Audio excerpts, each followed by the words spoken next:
ஆப்பு நீயே முடிவு பண்ணிக்கிட்டான். நம்ம எங்கே சார் இந்த காலத்தில் போயிட்டு உழைச்சி சம்பாதிக்க முடியும்?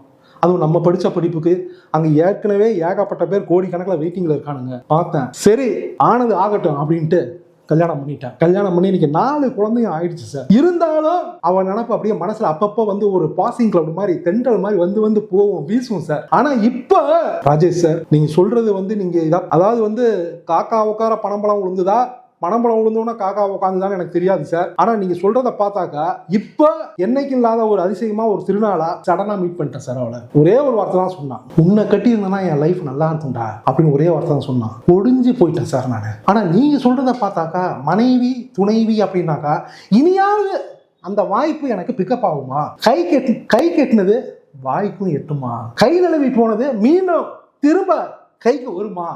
நீங்க தான் சார் சொல்லணும் அப்படின்ற மாதிரி. என்ன நம்மளுடைய கேம் சேஞ்சர் லக், ஒரு நேயர் ஃபோன் பண்ணி ஃபோன்ல கான்டாக்ட் பண்ணாரு. சகோதரா, ஓப்பனா ஒன்னே ஒன்று சொல்லிடுறேன். இன்னைக்கு வந்து பாத்தீங்கன்னாக்கா